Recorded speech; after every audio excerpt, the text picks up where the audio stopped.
우리가 일곱 교회 가운데 마지막 교회인 라오디게아 교회를 살펴보게 됩니다. 그렇다고 해서 이 요한계시록 지금 소아시아 일곱 교회를 향한 편지를 오늘로 마지막 순서로 하겠다는 것이 아니라 다음 주에 한 번 더 살펴보기는 하겠습니다. 하지만 이제 이 일곱 교회를 살펴보는 가운데 우리가 대충의 특징들을 이제는 알 것 같습니다. 라오디게아 교회, 사대 교회와 함께 칭찬이 없이 책망만 받은 교회이죠. 또 칭찬만 받은 교회 두 교회가 있죠. 칭찬만 받은 교회는 서머나 교회와 빌라델비아 교회였습니다. 그런데 이제 칭찬은 없고 책망만 받은 교회 두 교회 중에 하나가 바로 이 라오디게아 교회인 것입니다. 다른 교회들과 마찬가지로 라오디게아 교회 성도들의 삶과 그들의 환경에 대해서 주님께서 너무나도 자세히 아시고 편지하셨다는 것을 우리가 알 수 있습니다. 라오디게아라는 도시, 이제 고고학에 의해서 밝혀진 바에 의하면 주님께서 오늘 본문에서 설명한 것이 어떻게 이렇게 라오디게아 교회에게 가장 적합한 말씀이었는지 우리가 깜짝 놀랄 수밖에 없습니다. 이 라오디게아라는 도시는 빌라델비아라는 도시, 지난주에 살펴본 빌라델비아 도시로부터 남동쪽으로 45마일 정도 떨어진 지역에 위치했다고 합니다. 45마일이면 그리 먼 지역은 아니죠. 한 40-50분 정도 거리가 될 것 같습니다. 차로. 이 도시는 기원전 3세기 중반쯤에 세워졌다고 하는데 셀류시드 왕조의 안티오쿠스 2세라는 이 왕이 이 도시를 세웠다고 합니다. 이 도시도 역시 지난번 살펴본 빌라델비아와 마찬가지로 이제 이 동방과 서방을 연결하는 아시아와 연결하는 그런 도로상에 위치해 있습니다. 그래서 이 라오디게아 역시 이 도시를 통해서 바로 전에 살펴본 빌라델비아와 또 그 위에 있는 사대 및 버가모, 북쪽으로는 이렇게 버가모까지 연결이 되고 또 서쪽으로는 서모나 도시 역시도 이 라오디게아에서 조금 올라가면서 서쪽으로 꺾어지면서 이제 서부로 가게 됩니다. 말하자면 우리 예전에 돌아가는 삼각지라는 그런 말처럼 교통의 요지였던 겁니다. 이 라오디게아를 거쳐서 북쪽으로는 빌라델비아, 사대, 버가모까지 올라가게 되고 서쪽으로는 서모나로 가게 되고 서쪽에서 다시 또 아래로 내려가면 에베소로 연결되는 교통의 요충지였던 것입니다. 항상 교통의 요충지가 또한 어떤 지역이 됩니까? 무역의 중심지가 되죠. 그것처럼 이 무역의 중심지라는 특성으로 인해서 이 라오디게아는 이 고대 이 시대에 이미 금융업이 많이 발달했다고 합니다. 그래서 소아시아 지역에 큰 지진이 언제 있었다고 말씀드렸습니까? AD 17년에 이 빌라델비아, 두아디라, 사대, 이 라오디게아에 걸치는 이 계곡 지역 전체가 이 지진으로 무너졌을 때에 티베리우스 황제가 이 도시들을 재건하도록 도와줬다고 하는데 유독 이 라오디게아 도시만은 이 황제의 도움 없이 자기들이 가지고 있던 이 금융의 중심지였던 그 혜택으로 인해서 가지고 있던 많은 부로 인해서 자신들이 스스로 재건할 수 있었다고 합니다. 그걸 보면 이 라오디게아라는 도시가 얼마나 큰 부를 축적하고 있었는지를 알 수 있습니다. 또한 이 라오디게아는 두아디라는 도시가 어떤 도시라고 했죠? 거기에 이 염직이 발달해서 이제 직물 산업이 발달했었다고 말씀드렸죠. 그것과 마찬가지로 이 라오디게아도 양털로 만들었으니까 아마 모직이라고 해야 울이라고 해야 되겠죠. 이런 울의 그런 모직이 그러니까 직물이 많이 발달해서 직물 산업의 중심지였다고 합니다. 뿐만 아니라 이 지역에 특이한 가루가 있어서 이 가루로 연고를 만들었다고 합니다. 그래서 연고로 유명했는데 특별히 눈을 위한 안약으로 유명한 도시가 이 라오디게아였다는 것입니다. 그리고 이 라오디게아 근처에 히에라폴리스라는 도시가 있어가지고 한 11km 정도 위쪽에 있다고 하는데, 여기에 아주 유명한 온천이 있었다고 합니다. 그래서 사람들이 건강상의 이유로 많이 찾고 해서 안약과 또 온천으로 유명했기 때문에 이 라오디게아 지역에 그 당시에 의과 대학이 있었다고 합니다. 아주 건강을 잘 유지할 수 있는 그런 도시였던 것입니다. 이 근처에 위치한 히에라폴리스에 있는 이 온천은 아주 뜨거운, 그리고 많은 미네랄이 들어있는 그런 온천이어서 이 건강을 회복시키는데 아주 중요했고, 그래서 뜨거운 물로 유명했던 도시가 이 히에라폴리스입니다. 반면에 골로새도 이 라오디게아 교회에서 멀지 않았는데 한 14km 정도 아래쪽에 서남쪽에 있었다고 합니다. 그런데 이 골로새는 아주 차가운 물로 유명했습니다. 오늘 본문에 살펴보면 주님께서 뭘 언급하십니까? 너희가 뜨겁지도 차지도 않고 미지근하다 하고 한 말씀이 사실은 히에라폴리스의 뜨거운 온천과 골로새의 아주 차가운 이 물을 근거로 해서 말씀하신 것입니다. 그 내용에 대해서는 우리가 조금 뒤에 더 자세하게 살펴보겠습니다. 여하튼 이처럼 아주 금융으로 인해서 부유한 생활을 하는 도시, 그리고 건강상으로도 아주 건강을 마음껏 누릴 수 있었던 이 도시 사람들을 향하여, 그리고 그 도시에 세워진 라오디게아 교회를 향하여 오늘 주님께서 꾸짖고 계시는 것입니다. 라오디게아 교회 역시 다른 빌라델비아나 또 사대교회 또 두아디라 교회처럼 언제 누가 세웠는지 정확하게 알기는 어렵습니다. 하지만 이 라오디게아 교회가 성경의 서신서에 몇 번 등장하는데 골로새서에 등장합니다. 조금 전에 제가 골로새가 이 라오디게아에서 가깝다고 말씀드렸죠. 그래서 이 사도 바울이 골로새 교회에 편지를 하면서 4번이나 라오디게아 교회에 대해서 언급하고 히에라볼리에 대해서 언급을 합니다. 그 중에서도 4장 12절에 보면 사도 바울이 에바브라를 언급하면서 이 에바브라가 라오디게아에 있는 자들과 히에라볼리에 있는 자들을 위하여 많이 수고했다고 언급합니다. 그 얘기는 혹시 이 에바브라가 라오디게아 교회와 또 히에라볼리의 교회를 개척한 사람이 아닐까라고 많은 사람들이 추측하게 합니다. 이미 BC 이 골로새서를 쓰던 AD 50년경에 이 라오디게아 지역에 교회가 자리 잡고 있었고, 또 그 성도들은 활발한 신앙생활을 하고 있었음을 알 수 있습니다. 이 라오디게아 교회에 주님께서 편지하시는데, 라오디게아 교회에 편지하시는 주님의 모습에 대하여 어떻게 서술하고 있습니까? 아멘이시요, 충성되고 참된 증인이시요, 하나님의 창조의 근본이신 이가 이르시되.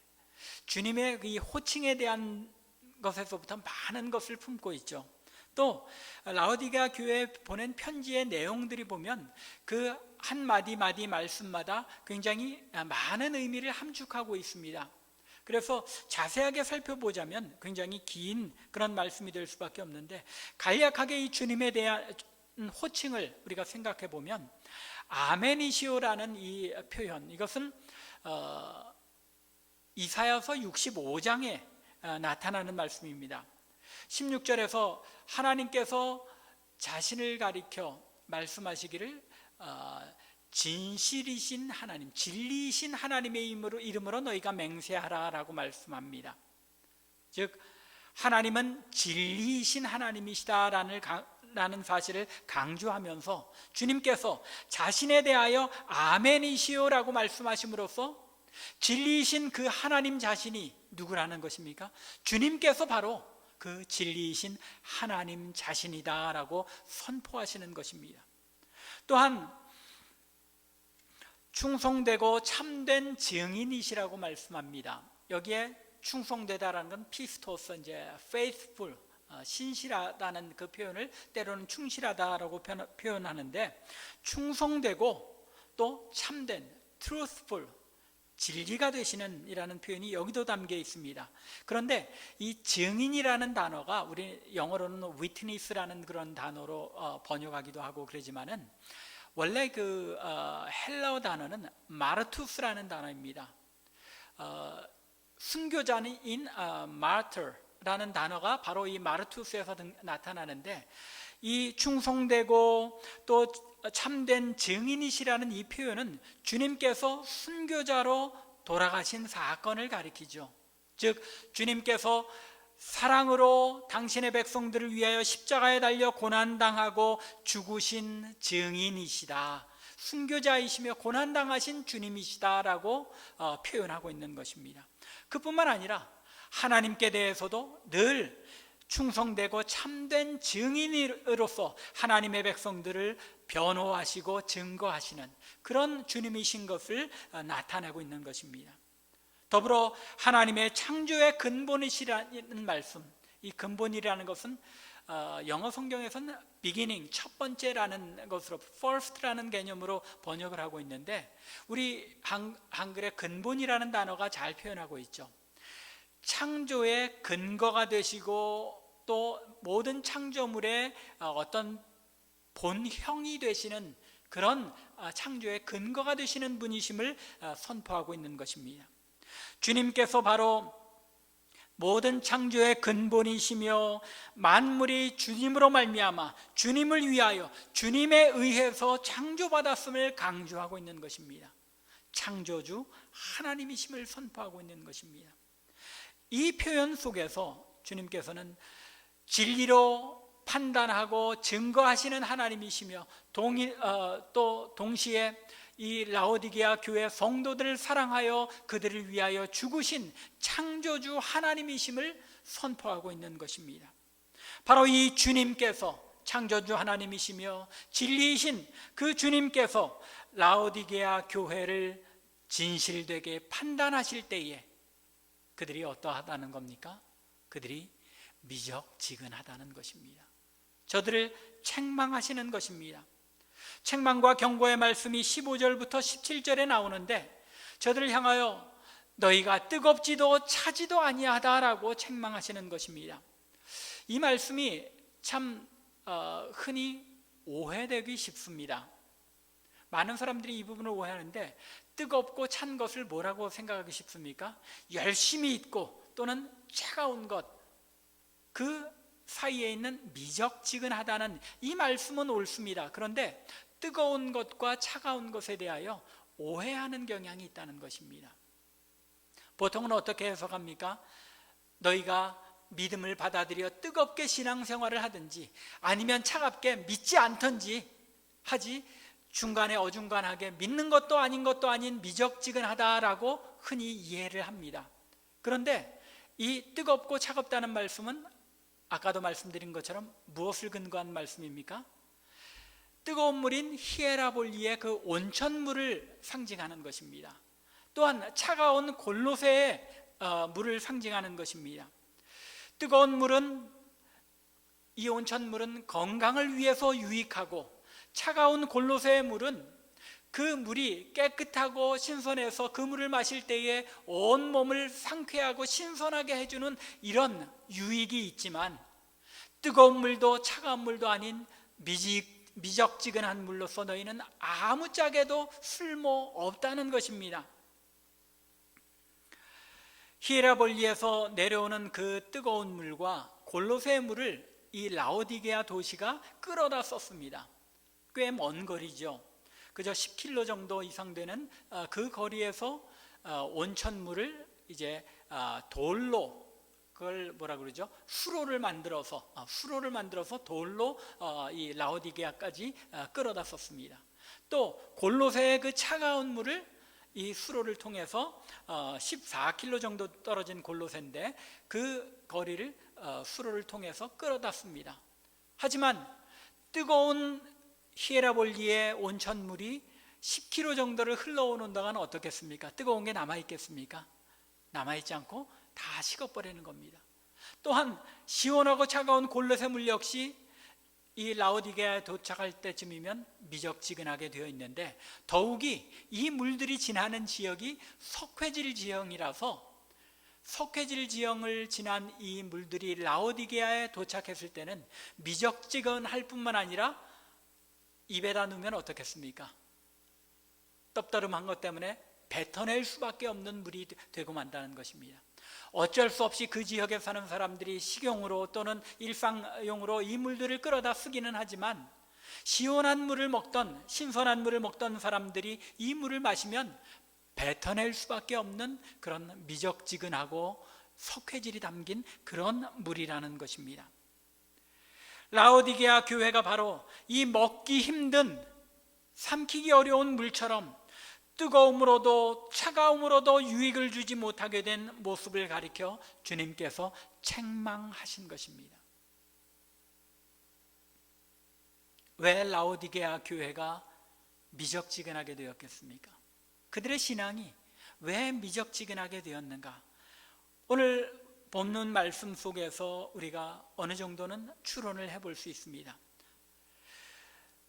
첫 번째, 그들의 중요한 원인은 저들이 착각하고 있었다는 것입니다. 17절이죠. 내가 말하기를 나는 부자라 부유하여 부족한 것이 없다 하나 내 곤고한 것과 가련한 것과 가난한 것과 눈먼 것과 벌거벗은 것을 알지 못하는도다. 무슨 이야기입니까? 저들이 자신들의 신앙을 착각하고 있었다는 것입니다. 그들은 실제 삶에서 스스로 부족한 것이 없다고 여겼는데, 실상은 곤고한 것과 가련한 것과 가난한 것과 눈먼 것과 벌거벗은 것을, 영적인 자신들의 모습을 알아채지 못하였다는 것입니다. 자신들의 영적인 상태와 현실적인 삶의 상태를 그 상황 사이에서 착각하고 있었다는 것입니다.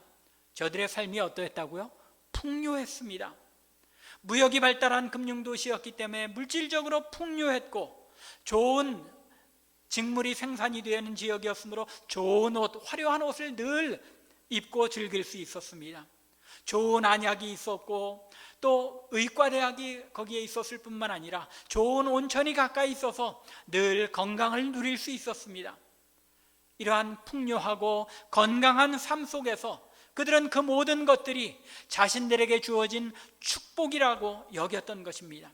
자신들의 신앙의 삶에 부족한 것이 없고, 자신들의 신앙이 하나님께 받아들여질만 해서 부족한 것이 없도록 하나님께서 축복하신 것이라고 착각하고 있었다는 것입니다. 현실 생활의 풍족함을 자신들의 신앙 생활의 풍족함으로 착각한 것입니다. 자신들의 모든 물질적인 환경적인 축복이 하나님께로부터 온 것이라고 착각하고 있었던 것입니다. 오늘날에도 이러한 착각 속에 살아가는 교회와 신앙인이 참 많습니다. 번영신학이라고 하는 조엘 오스틴이라는 사람, 하나님의 백성은 축복을 받지 않을 수 없다고 생각하죠. 그래서 물질적인 축복을 받지 않은 사람은 올바른 신앙 위에 서 있는 사람이 아니라고까지 선언을 합니다. 한국에도 어떤 교단에서 유명한 목사님이 그렇게 말씀하셨죠. 하나님의 백성들은 이 땅에서 축복을 누려야만 한다라고 말씀합니다. 뭘 착각하고 있는 겁니까? 영적인 축복과 이 세상의 물질적인 축복을 착각하고 있는 것입니다. 물론 하나님께서 물질적으로 축복을 주시기도 합니다.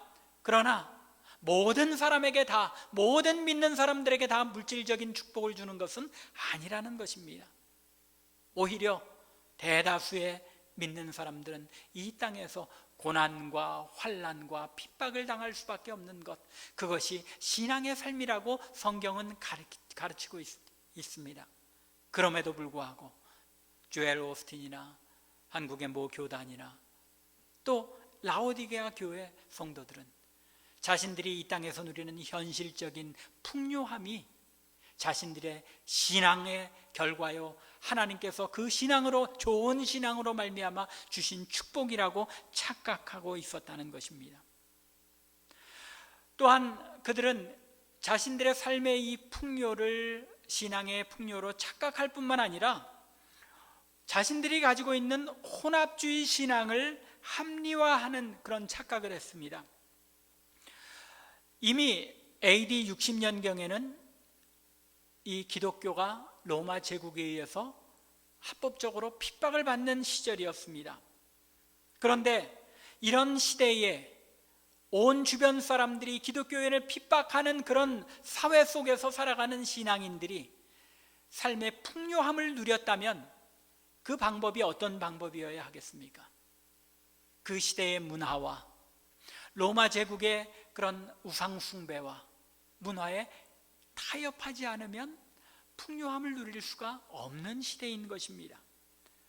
그럼에도 불구하고 그들의 삶이 풍요하였다는 것은 로마 문화가 가지고 있는 혼합주의적인 종교, 이방의 많은 우상 숭배들, 로마의 그 많은 우상 숭배들을 섬기는 혼합주의 신앙을 라오디게아 교인들이, 성도들이 받아들이고 있었다는 것입니다. 그들이 미적지근하여 책망을 받은 이유가 바로 여기에 있는 것입니다. 영적으로는 곤고하고 가련하고 가난하고 눈멀고 벌거벗었는데 스스로는 그것을 알아채지 못할 정도로 영적으로 무감각한 착각 상태에 빠져 있었다는 것입니다. 혹시 이것이 오늘날 우리들의 모습은 아닙니까? 한국교회가 90년대 이후에 얼마나 풍요해졌습니까?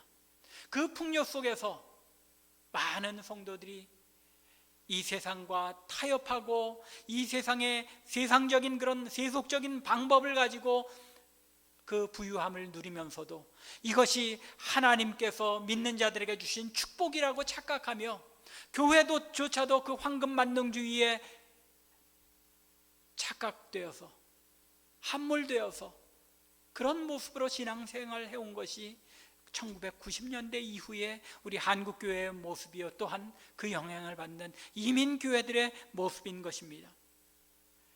풍요한 만몬주의에 빠져서 일상생활에서 주님 없이도 마음껏 즐기고 누리고 살아갈 수 있을 것 같은 착각에 살아가고 있는 것, 그것이 오늘날 우리들 성도의 모습이요 교회의 모습이 아닌가 돌아보아야 한다는 것입니다.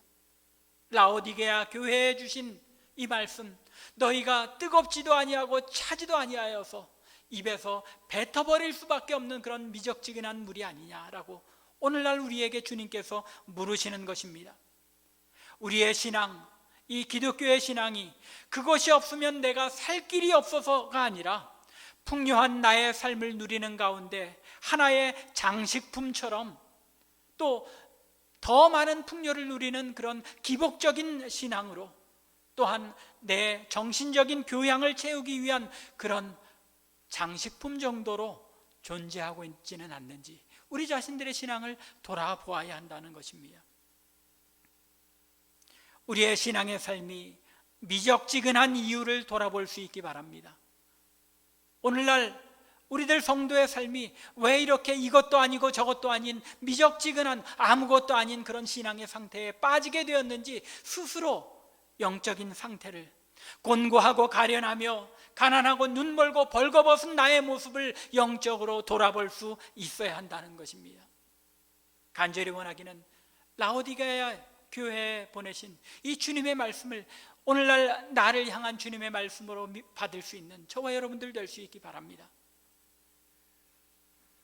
주님께서는 이처럼 라오디게아 교회 성도들에 대하여 책망하신 후에 그들에게 권면 및 문제의 해결책을 제시해 주십니다. 세 가지인데 사라는 것입니다. 18절이죠. 사라고 권면하시고, 또한 두 번째는 열심을 내어 회개하라고 말씀하십니다. 그리고 세 번째는 문을 열라고 말씀하십니다. 18절에 사라고 말씀하시는데 누구로부터 사라고 말씀하십니까? 내게서 사라고 말씀하십니다. 주님께로부터 사는데 무엇을 사냐면 세 가지 사라고 말씀하시는데, 첫째는 불로 연단한 금을 사라고 말씀하십니다. 너희가 가진 이 세상의 금이 아니라, 세상의 돈이 아니라 불로 연단한 금을 주님께로부터 사라는 것입니다. 무엇을 말씀하시는 것입니까? 우리의 신앙의 삶 속에 우리의 영적인 삶을 풍요하게 하는 것은 세상의 금이 아니라 불로 연단한 금이라는 것입니다. 불로 연단한 금이라는 것, 성경에서 무엇을 가리킵니까?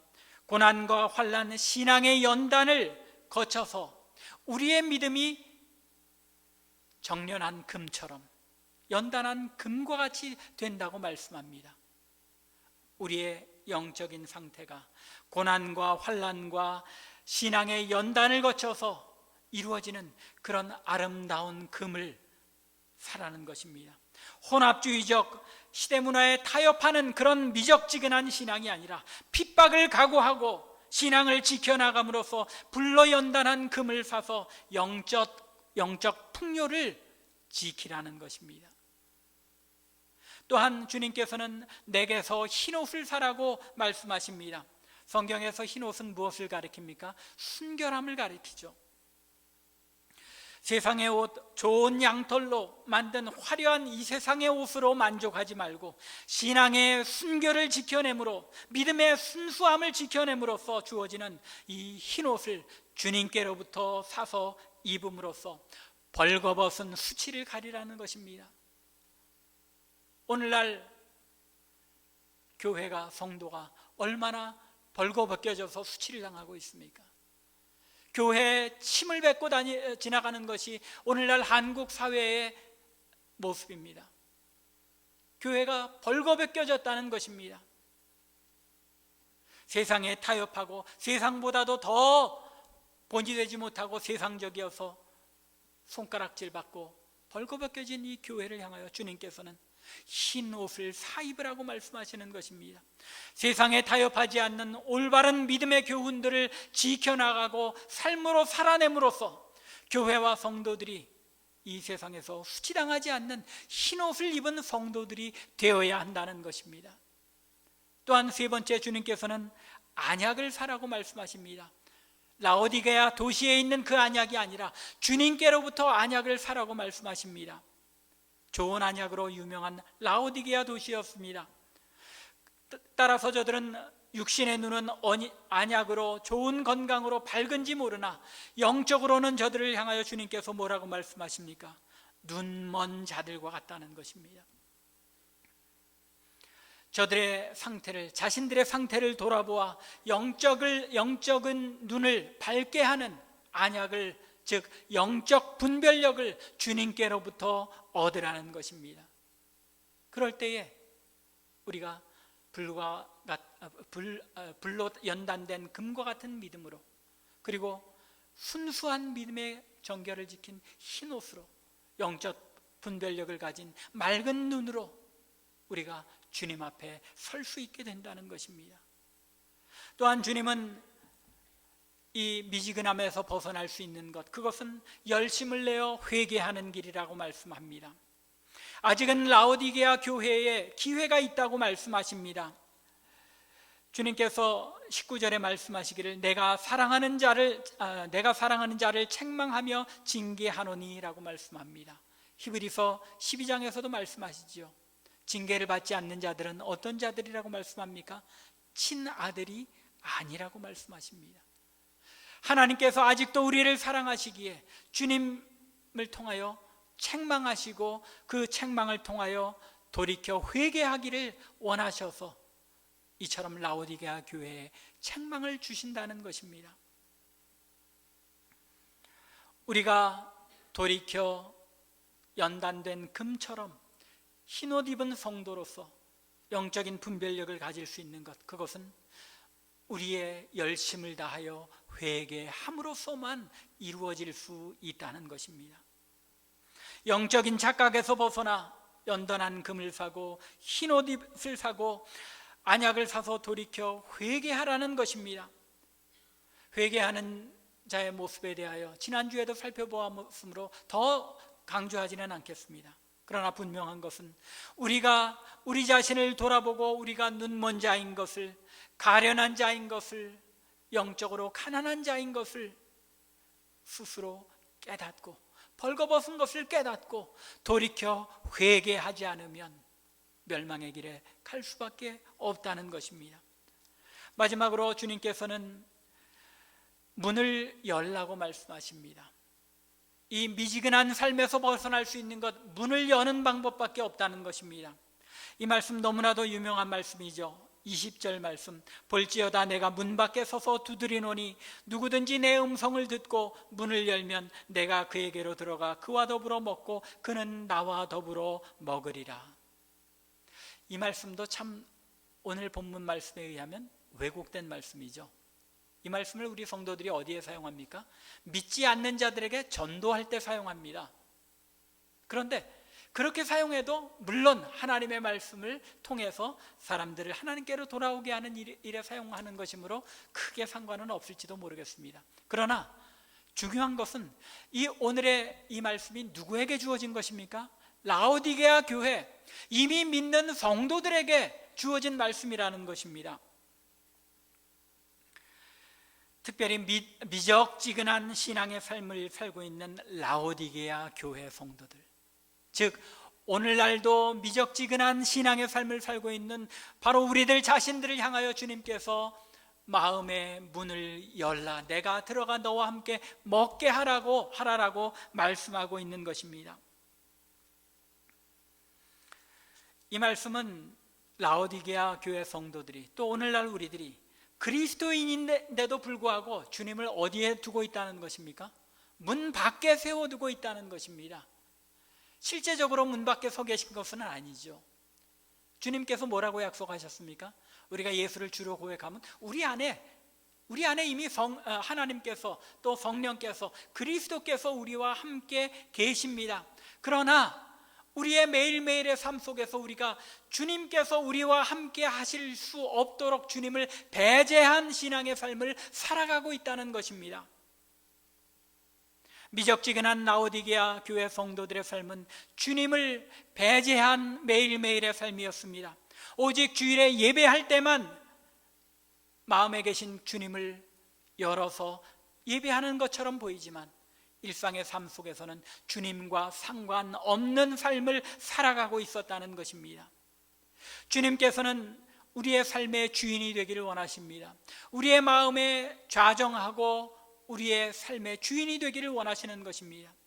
주님께서 우리에게 원하시는 것, 우리의 물질이 아니라는 것입니다. 우리의 재능도 우리의 시간도 아니라는 것입니다. 우리들 자신을 주님께서 원하시고 우리가 주님과 함께 동행하는 삶을 매일매일의 삶 속에서 이루어가기를 원하시는데, 우리는 우리의 삶에서 주님을 배제하고 살아가고 있기에 주님께서 내가 문 밖에서 두드리노니 나로 들어가 내 마음 속에서 거하며 너의 매일매일의 생활에 너와 함께 먹고 마시는 삶을 살게 하라고 우리에게 요청하시는 것입니다. 나의 삶의 모든 부분에서, 나의 직장에도, 나의 부엌에도, 나의 아이들을 기르는 육아에도, 또 심지어는 부부간의 사이에도, 심지어 나의 잠자는 순간조차도 우리가 마음을 열어 주님과 함께하는 삶을 살아가기를 원하신다는 것입니다. 우리의 주인으로서 우리를 다스리시는 삶을 매 순간 살아가기를 원하시는 것입니다. 나와 더불어 먹고 마시고 온전히 주님과 연합된 삶을 살아가라고 우리에게 요구하시는 것입니다. 이것이 참된 신앙의 삶이며, 불로 연단한 금을 사는 삶이며, 흰옷을 입고 사는 삶이며, 안약을 눈에 넣어 영적인 분별력을 가진 회개한 자의 삶인 것입니다. 바로 차지도 뜨겁지도 않은 삶에서 벗어나는 길이 바로 주님을 우리의 삶에 들어와서 매 순간 우리의 삶을 다스리게 해드리는 것, 이것이 바로 뜨겁기도 하고 차갑기도 하며 우리의 삶 속의 모든 이들에게 유익이 되게 하며 하나님께 영광 돌리는 삶이라는 것입니다. 라오디게아 교회에 주신 오늘의 이 말씀이 오늘날 나에게 주신 말씀으로 믿으시기 바랍니다. 이 세상의 풍요함에 빠져 내가 정상적인 신앙의 삶을 살고 있는 것으로 착각하지 않아야 한다는 것입니다. 우리는 라오디게아 교인들과 너무나 비슷한 시대를 살아가고 있습니다. 물질적으로 너무나도 풍요하기 때문에 주님을 찾지 않아도 내 삶의 모든 것이 나의 손으로 주어지는 것처럼 살아갈 수 있다는 것입니다. 하지만 우리의 실상은 영적으로 곤고하고 가련하며 가난하고 눈멀고 벌거벗은 상태에 있다는 것을 늘 스스로 분별하여 깨달아 알아야 한다는 것입니다. 이 사실을 외면하지 않아야 우리에게 소망이 있는 것입니다. 나의 영적인 상태를 잘 분별하시기 바랍니다. 혹시 나는 뜨겁지도 차갑지도 않은 미적지근하게 적당히 이 세상과 타협하며 살아가고 있는 것은 아닌지, 주님을 내 일상에 매일매일 매 순간의 삶에서 배제하고 살아가고 있지는 않는지 돌아보실 수 있기 바랍니다. 또한 나의 이 가련하고 벌거벗은 삶의 상태를, 영적인 상태를 깨닫고 열심을 내어 회개하실 수 있기 바랍니다. 그리하여 이 세상의 금이 아니라 불로 연단한 금을 사며, 이 세상의 화려한 옷이 아니라 믿음의 순결을 지켜나가는 흰 옷을 사며, 육신의 눈을 밝게 하는 안약이 아니라 영의 눈을 밝히는 안약을 주님께로부터 공급받는 우리의 삶이 되기를 바랍니다. 그리하여 주님께서 내 마음의 문을 열어 내 삶의 모든 영역에 주님께서 들어와서 삶의 매 순간을 주님과 동행하며 하나님께 영광이 되는 삶을 살아드리는 저와 여러분들, 우리 참빛교회 되기를 주님의 이름으로 간절히 축원합니다. 기도드리겠습니다.